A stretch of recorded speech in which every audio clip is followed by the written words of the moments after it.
어제 말씀에서 하나님께서 약속하신 그러한 이삭을 주셨습니다.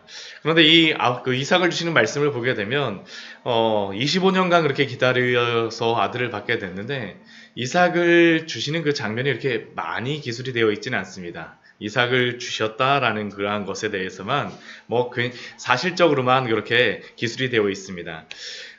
왜 그럴까요? 사람의 눈에는 100세 된 그러한 아브라함에게 태어나는 이삭이 신기하게 보일지 모르지만, 그러나 하나님이 말씀하시고 약속하시면 그것이 당연히 성취되기 때문이죠. 그렇죠. 그래서 어제 말씀에서는 하나님이 말씀하신 대로 모든 것이 이루어졌다라는 것에 대하여서 우리에게 알려주고 있습니다. 그리고 뒤이어서 아브라함으로 하여금 하나님께서는 이스마엘과 결별하게 하십니다. 오히려 이 이스마엘과 결별하는 그 장면이 이삭의 출생보다도 더 길고 더 비중 있게 다루어지기도 합니다. 이것은 왜 또 그렇게 나왔을까요? 그것은 뒤에 창세기 22장서부터 나오는 말씀이 무엇이냐 하면, 아브라함에게 이삭을 바칠 것을 명령하세요. 아브라함에게 그가 가진 믿음이 무엇인지를 질문하시기 위해서입니다. 이제 이스마엘을 아브라함의 집에서 내어 쫓았으니까, 나가게 되어졌으니까, 분가하게 되어졌으니까, 이제는 아브라함에게 맡겨진 아들은 누구밖에 없습니까? 이삭밖에 없습니다. 그리고 하나님께서는 아브라함에게 질문하실 것입니다. 그리고 이러한 일이 있은 다음에 창세기 22장 그 이삭을 바칠 것을 말씀하시기 전에 하나님 오늘 또 말씀을 보면 아비멜렉을 만나는 것을 한 가지를 더 성경이 기록하고 있습니다. 22절 말씀을 보면 그때 아비멜렉과 그 군대 장관 비골이 아브라함에게 찾아왔습니다. 앞에 우리 창세기 20장 말씀에서 그라랑 아비멜렉을 보았었는데, 그는 그랄의 왕으로 아브라함은 아비멜렉을 두려워하여서 자신의 아내 사라를 누이라고 속였다가 오히려 빼앗기게 되죠. 빼앗기는 일들이 발생합니다. 그러나 하나님께서는 아비멜렉에게 그 밤에 나타나셔서 그 사라를 범하지 말도록 막으시고, 만약 그러한 일을 한다면 이 아비멜렉의 목숨을 잃을 것이라고 경고하시죠. 그리고 아브라함은 아비멜렉 앞에서 하나님께서 누구로 세우시냐면 선지자로 세우셨습니다. 이전 아브라함은 그랄 땅에 갈 때만 해도 두려워했는데 이제는 아비멜렉이 아브라함을 두려워하는 일들이 앞에서 벌어졌습니다. 그리고 그렇게 헤어지고 난 후에 아비멜렉과 그 군대 장관 비골이 찾아온 겁니다. 그리고 찾아와서 그가 하는 이야기가 무엇입니까? 다른 게 아니죠. 내가 무슨 일을 하든지 하나님이 너와 함께 계시도다. 내가 무슨 일을 하든지 하나님이 너와 함께 계시도다. 아비멜렉도 보았던 것입니다. 그 앞에 이전에 있었던 그러한 기적뿐만 아니라 100세나 되어서 아브라함과 사라에게 이삭이 태어나게 되어지고, 또한 그 주변의 사람들에게 이전에 아브라함에게 있었던 여러 가지 일들, 애굽에 갔었을 때, 바로를 만났었을 때, 또한 소돔과 고모라가 붙잡혀 갔을 때 아브라함이 구해서 온 그러한 이야기들, 도저히 사람의 방법으로는 행할 수가 없는데 그것이 어떻게 됐다라는 것을 아비멜렉이 고백하는 겁니까? 내가 무슨 일을 하든지 하나님이 너와 함께 하심으로 말미암아 이런 일이 있었구나라고 아비멜렉을 통하여서 듣게 되어지는 것이죠.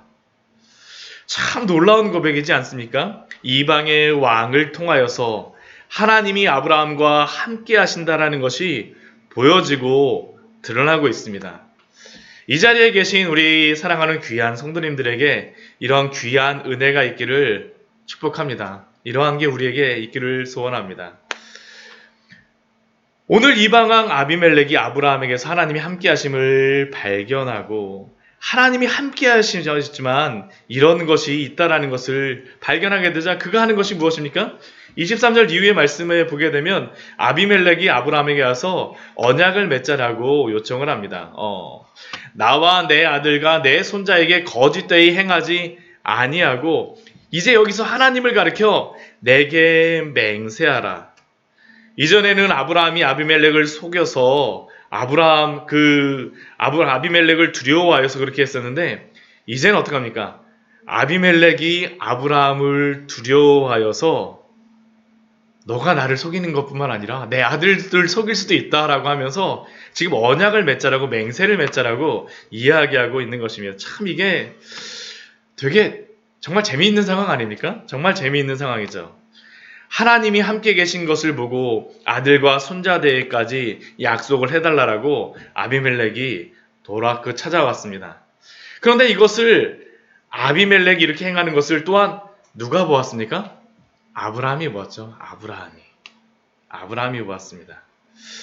이 아브라함 편에서 아비멜렉의 행하는 것을 보고 하나님이 어떠한 분이신가 것을 깨닫게 되어진 것이죠. 우리가 이 아브라함의 사건을 통하여서 우리가 잠시 믿음에 대하여서 생각해 보기를 원합니다. 우리는 보통 믿음이라고 하면 나의 편에서 나의 의지와 나의 결심을 드리는 것이라고 생각합니다. 그것이 맞습니다.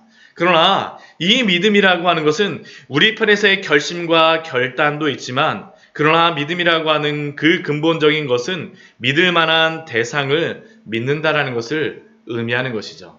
아브라함의 일생 속에서 일어났던 그 사건을 통해서 우리에게 보여주는 것이 무엇이냐면, 아브라함으로 하여금 하나님이 어떠한 분이신가라는 것을 보여주십니다. 하나님이 얼마나 크고 위대한 분이신지를 아브라함으로 하여금 보게 하여 주시고, 아브라함으로 하여금 고백하게 하여 주시는 것이죠. 아브라함으로 하여금 하나님을 따르게 하여 주시는 것입니다. 우리가 하나님을 믿고 따르는 것도 그렇지 않습니까? 성령께서 역사하심을 통하여, 말씀을 통하여 순종하는 삶 속에서 하나님의 인도하심을 보고 우리가 그러한 하나님의 인도하심을 보게 됨으로 말미암아 우리의 삶 속에서 벌어지는 것이 무엇입니까?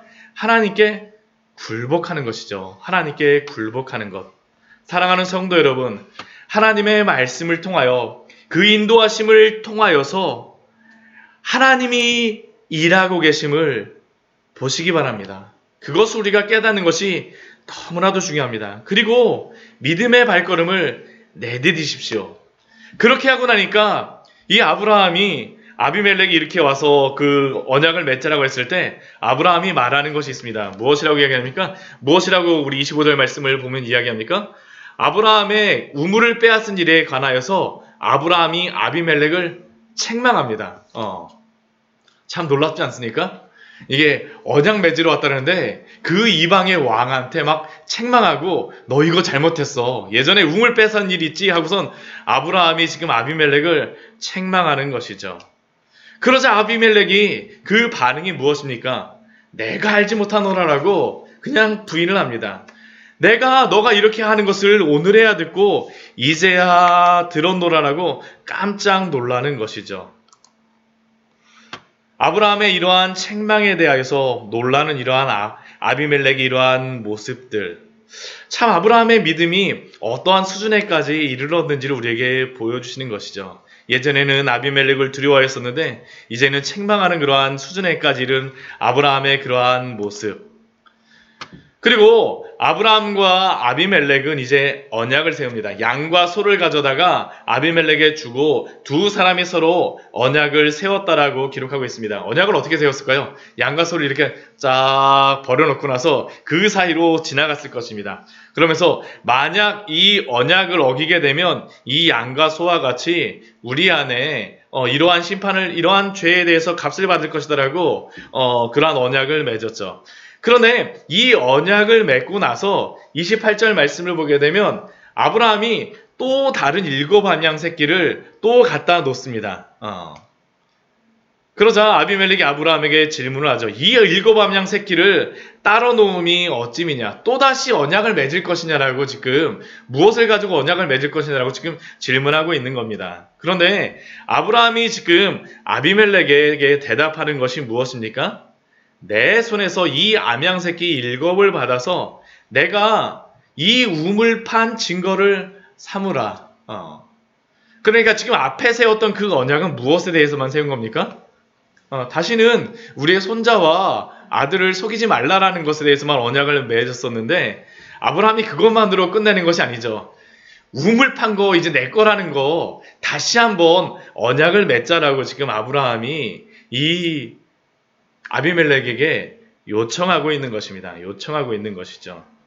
하나님을 의지하고 하나님을 신뢰하기 때문에 이렇게 담대히 요청할 수가 있는 겁니다.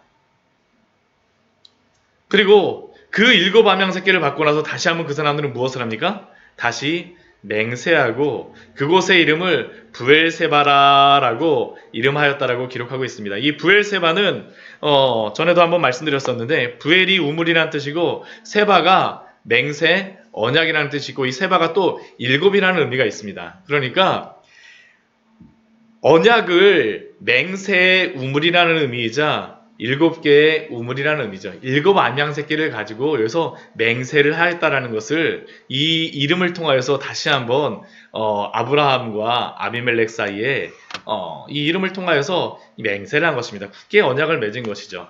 그리고 나서 이제 이 아비멜렉이 어떻게 합니까? 그 언약을 세우고 아비멜렉과 그의 군대 장관 비골은 블레셋 사람의 땅으로 돌아갔습니다. 그런데 이 돌아가고 난 뒤에 아브라함이 하는 한 가지의 행동이 있습니다. 그게 무엇입니까? 에셀나무를 심고 거기서 영원하신 하나님의 이름, 여호와의 이름을 불렀다라고 기록하고 있습니다. 영원하신 여호와 이름을 불렀다라는 그 의미는 무엇일까요? 하나님을 묵상하고 하나님을 예배하는 것입니다. 그 하나님이 어떠한 분이십니까? 여기서 우리가 알 수 있는 것이 무엇입니까? 하나님은 영원하신 여호와라는 것이죠. 여호와라는 의미 자체가 무엇입니까? 스스로 계신 분이라는 의미인데 그 스스로 계신 분께서 영원하시다라는 것을 아브라함이 어떻게 하고 있습니까? 묵상하고 예배하고 있습니다. 아브라함의 그 일생에 그러한 고백이 나오고 있는 것이죠. 갈대아 우르에서 하란으로 인도하시고 하란에서 가나안으로 또한 가나안에서 애굽으로 전쟁의 폭풍 속에서 여러 가지 시험과 환난 속에서 영원하신 여호와께서 자신을 지켜주셨음을 지금 아브라함은 무엇을 하고 있습니까? 깊이 묵상하며 예배하고 있습니다. 사랑하는 성도 여러분, 우리의 믿음의 기초가 무엇이겠습니까? 그것은 다른 것이 아니죠. 하나님이 어떠한 분이신지를 아는 것으로부터 시작합니다. 우리가 하나님을 단순히 지식적으로만 아는 것이 아니라 우리의 전인격적으로, 우리의 지성으로, 우리의 감정으로, 우리의 의지로 하나님을 알고 그분을 깊이 묵상하는 것, 그것이 바로 우리 믿음의 출발점이 아니겠습니까? 그리고 또한 이것이 믿는 성도들의 참된 기쁨이죠. 이제 오늘 창세기 21장을 마지막으로 이제 그 다음 22장에서는 무엇입니까? 이삭을 바치는 그러한 일이 나옵니다. 하나님의 인도하심보다는 하나님이 아브라함에게 질문하세요. 너의 믿음이 어떠한가를 질문하십니다. 마지막으로 이삭을 바치는 그러한 질문을 통하여서 시험을 통하여서 하나님이 아브라함에게 이제는 질문하실 것입니다. 그리고 그 일을 앞두고 하나님께서 하신 것이 무엇입니까? 하나님이 어떠한 분이신 것을 아브라함으로 하여금 묵상하게 하시죠. 사랑하는 성도 여러분, 우리가 여러 가지 일을 만날 때마다 많은 준비를 하고 많은 것들을 하는 것도 중요하지만 그러나 먼저 여호와 하나님이 어떠한 분이신지를 아십시오. 그리고 그분을 묵상하십시오. 그리고 그분을 예배하십시오. 그것이 바로 우리의 믿음을 가는 첫 번째 첫걸음임을 또한 우리에게 말씀하고 있습니다. 하나님의 그 은혜 가운데 오늘도 하나님을 깊이 묵상하고 하나님께 깊이 기도하는 가운데 오늘 하루의 삶도 주님께 맡기며 살아가는 우리 귀한 성도님들 되시기를 축원합니다. 같이 기도하도록 하겠습니다.